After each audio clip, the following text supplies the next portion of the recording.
Good afternoon, all of you. Today I want to tell about unseen passage. It is mostly asked in the competitive examination and always student feel problems.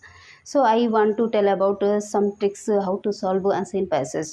There are two kind of unseen passages. First is a factual passage and the second is a discursive passage. Factual passage always convey information straightforward and direct manner, and its language is so simple and clear. But discursive passage always argumentative and interpretative, and its meanings is not clear and it's give the sense of ambiguity.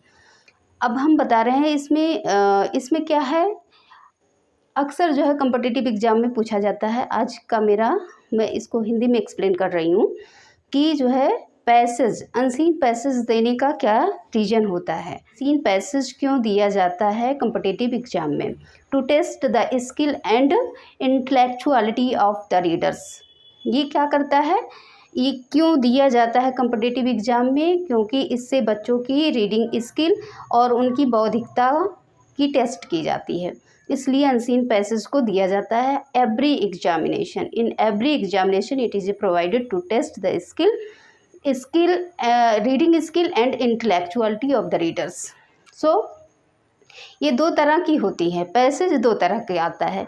एक होता है एकदम simple language होती है जिसको हम factual passage कहते हैं। फैक्ट टू फैक्ट उसका क्लियर रहता है, उसी को पैसेज को हम पढ़ते हैं और हमको फैक्ट से फैक्ट आंसर मिलते जाते हैं।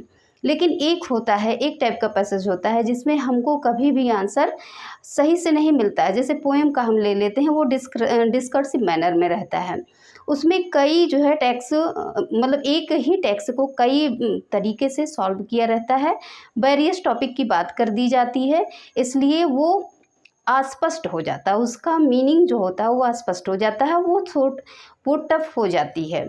सो discursive passage is so tough to understand and we have to hard work to solve the passage of discursive passage.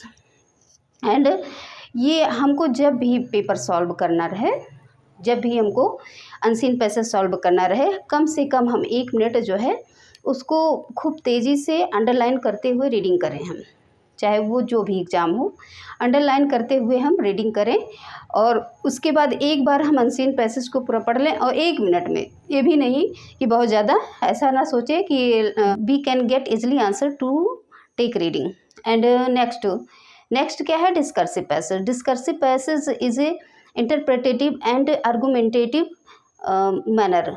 And discursive passage is argumentative and interpretative in nature, and it has various topic to solve, and we feel so much problem to solve it. Always reader confuse how to solve the passage, so we had to need a lot of hard work to solve discursive passage. तो हम जो है इसको हिंदी में explain एक बार कर दे रहे हैं कि unseen passage, why unseen passage is given in the examination, in the competitive examination.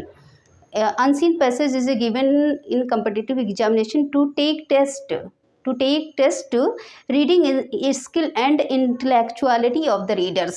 Reader की रीडिंग स्किल और इंटेलेक्चुअलिटी को जो है जज करने के लिए अनसीन पैसेज को कम्पिटिटिव एग्जाम में दिया जाता है। कॉम्पिटिटिव एग्ज़ाम में जो पैसेज दिया रहता है वो 2 तरह का होता है पैसेज। एक होता है फैक्चुअल पैसेज और एक होता है discursive passage. Factual passage always meanings clear रखता है, वो एक सिंपल पैसेज होता है जिसको रीडर पढ़ के और आंसर इजीली गेट कर सकते हैं। और डिस्कर्सिव पैसेज क्या होता है, वो अस्पष्ट होता है, उसमें वेरियस टॉपिक को लाके मिला देते हैं, वेरियस टॉपिक का एग्जाम्पल दे देते हैं। उसकी मीनिंग्स जो है जो बहुत अनक्लियर रहती है, उसको बार बार पढ़ने से भी आंसर नहीं आता है। इसके लिए हमारी रीडिंग स्किल बहुत अच्छी होनी चाहिए, इंटेलेक्चुअलिटी बौद्धिकता लेवल हमारी बहुत अच्छी होनी चाहिए, तब हम जाके डिस्कर्सिव पैसेज को सॉल्व कर सकते हैं। जब हमारा वर्ड पावर अच्छा होगा, वोकैब्स अच्छा होगा, तो हम जाके डिस्कर्सिव पैसेज को सॉल्व कर सकते हैं। और उसको जब भी हम पैसेज को सॉल्व करें, अनसीन पैसेज को जब भी हम सॉल्व करें, कम से कम पहले तो हम एक बार अनसीन पैसेज को पढ़ लें, उसके बाद आंसर पे चले जाएं। आंसर को हम देख लें कौन से वर्ड जो है उस पैसेज में मिल रहे हैं, कौन से वर्ड उस पैसेज मिल रहे हैं, उसको फिर हम जाके 1 मिनट के अंदर, 1 से 2 मिनट से ज़्यादा हमको कभी भी पैसेज को सॉल्व करने में नहीं लेना चाहिए, मतलब पढ़ने में नहीं लेना चाहिए। और 2 मिनट यदि हम कंसंट्रेट होके पढ़ दे रहे हैं पैसेज को, तो हमारे 5 क्वेश्चन के आंसर क्लियर हो जाते हैं। इसलिए हमको बहुत ज़्यादा वो नहीं होना चाहिए कि बहुत ज़्यादा हमारा टाइम किल हो रहा है, क्योंकि हमारा टाइम किल हो रहा है तो 5 क्वेश्चन हमारे बन भी रहे हैं। इसलिए जो है थोड़ा अटेंटिव होके जो है पैसेज को पढ़ें और 5 आंसर गेट करें। तो इसलिए जो है उसके बाद जब हम आंसर को, क्वेश्चन को पढ़ लेते हैं, उसके बाद उस शब्दों को वहाँ हम ढूंढते हैं। यदि हमको नहीं उतनी वोकैब्स और वर्ड पावर नहीं अच्छी है, तो हम उन शब्दों को जाके वहाँ टैग करते हैं, मिलाते हैं कि ये शब्द कहाँ मिल सकता है, टैली कहाँ कर रहा है, वहाँ से वहाँ तक का फुल स्टॉप तक का उसका आंसर बन जाता है। और कुछ जो है आते हैं जो एंटोनिम्स सिनोनिम्स आते हैं, उसको जो है आपका जितना वर्ड पावर अच्छा रहेगा आप उतना ही अच्छा बना सकते हैं, उसका तो कोई सल्यूशन नहीं है। इसलिए पैसेज को जब भी सॉल्व करें तब भी आप 1 से 2 मिनट में पहले रीडिंग कर लें, फिर एक बार क्वेश्चन को जल्दी जल्दी रीड कर लें, फिर आके जो है फिर एक बार पैसेज को रीड करें और आंसर तब दें। और पैसेज को बहुत ही पेशेंस रख के सॉल्व करें। ये नहीं कि हमारा टाइम किल हो रहा, पैसेज देख के अरे ये तो बहुत बड़ा पैसेज है, बहुत समय टेक करेगा, तो कभी भी ऐसा ना करें। पैसेज समय नहीं टेक करेगा बल्कि आपके 5 आंसर को देगा।